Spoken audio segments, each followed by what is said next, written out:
Hey guys, welcome back. Kim Anderson here with Civics for All Ages on behalf of the Founding Project. So in our last video, you saw me get interrupted by a knock at the door.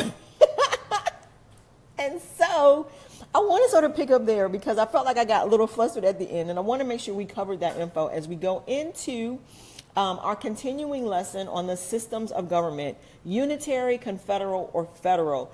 And actually, as we review this, we actually begin to see the miracle that it was that our country was founded in the way that it was and has stood these last, 200 plus years as a testament to the innovation and insight that our founding fathers had. And so want to just go over what we were talking about last time.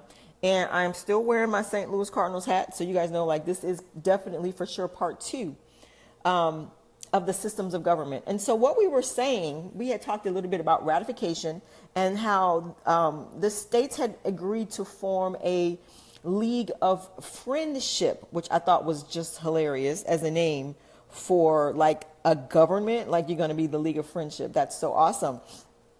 But anyway, they started this process in November of 1777, and it took 4 years until 1781 before the ratification of the Articles of Confederation were completed. And so one of the reasons that it took so long was that several colonies had laid claims to the western lands. They wanted to be in charge from sea to shining sea. And many of the claims of the individual states were overlapping and not well defined. So, as they came from Europe, the ability to own land was seen as a status symbol. And so it became the part of our American dream is to own your own land. And so the people and the states and the leaders of those states wanted to invest and take hold of the lands to the west. And that was a real sticking point. That's why it took 4 years to get the Articles of Confederation ratified by the states. And so finally, Virginia offered to let go of its claims for those new lands. New York followed closely behind. And it was established then that the new national government would have authority over land extending from the Appalachian Mountains to the Mississippi River. And these agreements made sure the western lands would then be established as national lands. And so those who supported the adoption of the Articles of Confederation were successful in their negotiations with colonial leaders. And so Maryland, representing the colonies that had not had western land claims, now they were willing to become a part of this new League of Friendship as the new government under the Articles of Confederation were called. I'm so glad that they got that part changed, right? Like, we're in the League of Friendship. Okay, but it was the 1700s, so, we're not going to hold that against them too much. So now let's move on to part two officially of our lesson, where we talk about, we're going to start with the weaknesses of Confederation. I got to get some water. Just hang on. Going fast as we can. Okay. So the weaknesses of Confederation. Can you see what's coming? The proposed government had a legislature, right? They had a lawmaking ability, but it had no executive or judicial branch. The powers of government were restricted to those specifically expressed by the Articles of Confederation. And the states' experiences with Britain made them reluctant to delegate any authority beyond their borders, which is understandable.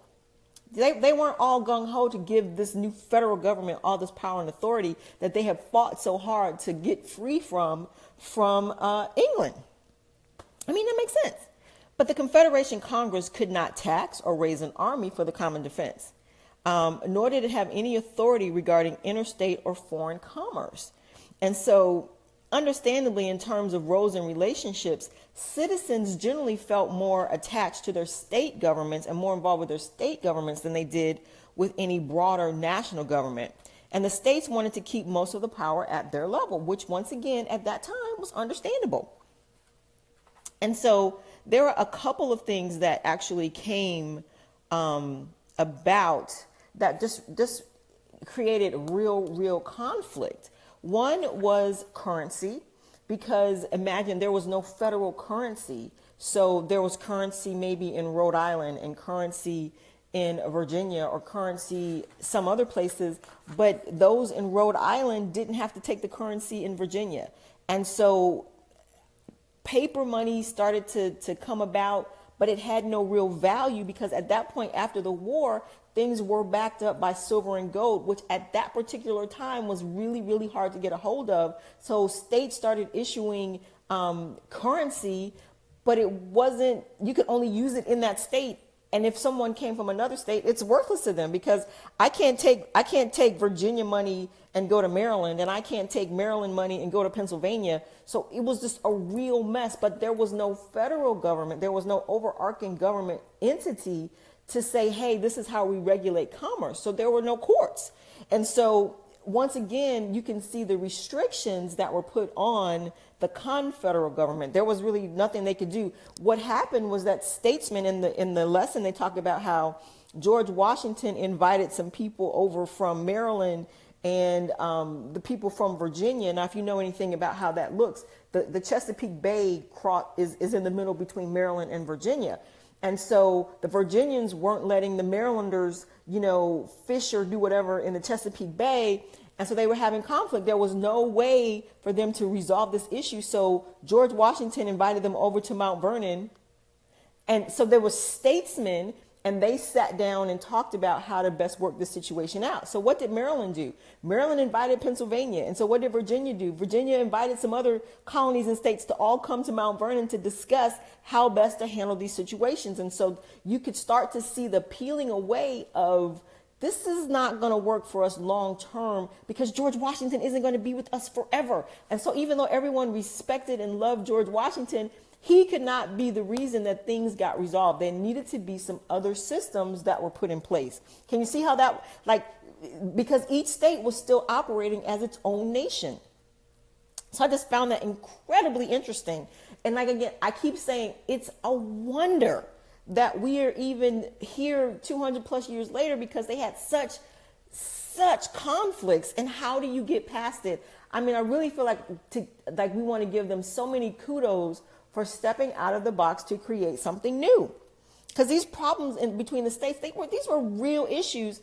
Thank God for statesmen who were able to bring people to the table and when I say people, I mean states, to the table to discuss and work things out. Another issue that they had was the states making their own treaties with other people, with other countries. In the lesson, it talked about how Kentucky at the time was sort of like an offshoot of Virginia, but Virginia wasn't protecting the people of Kentucky. So Kentucky wanted to make a deal with Spain for protection.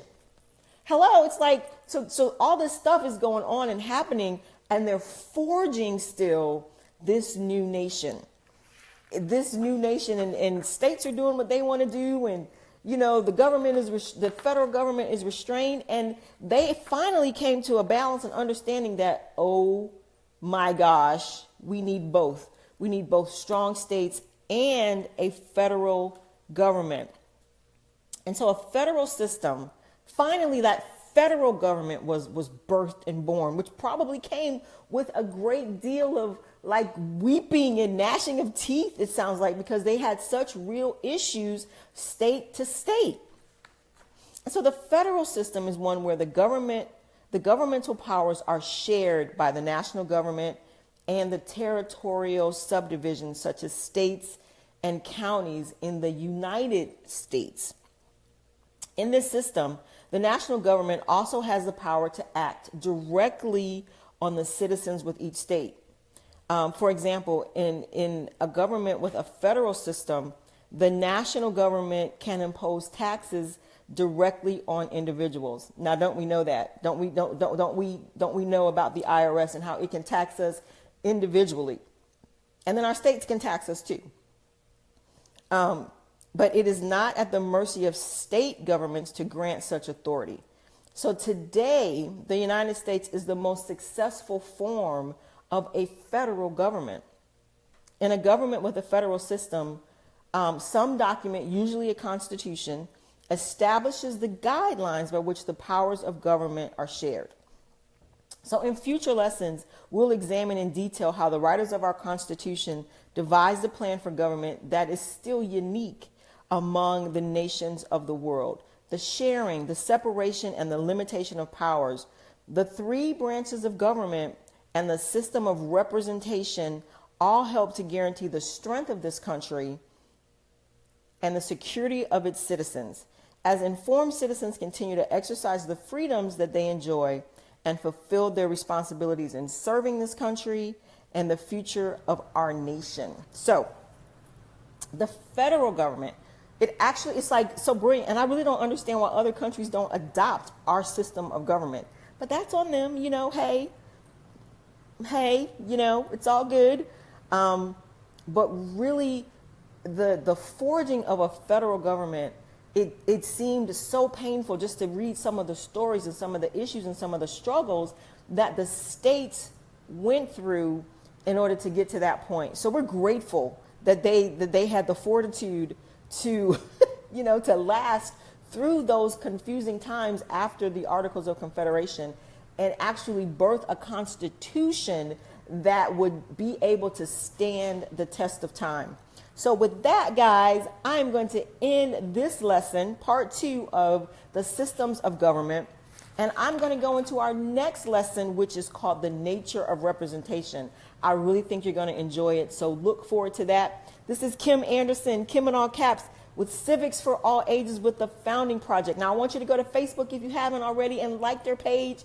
Check out the website, thefoundingproject.com, and get all in with these lessons in civics. I'm telling you, it's going to change the course of our nation right now, because we've got to get these lessons and these understandings to as many people as possible. So join us, join this effort, share these videos, let people know what is going on and why civics is so important, because it is right now more than ever before. So I'm so thankful for the time that you have spent with me in these few minutes learning about civics, and we've got so much more to come. You guys are going to love this series as we just keep diving deeper and deeper and bringing it home, making it relevant, helping folks understand what it truly means to be an American citizen. So guys, I'm thrilled and pleased as punch that you've joined us. I'll be back real soon. Have a great one. Kim Anderson over and out. See you soon, guys. Bye.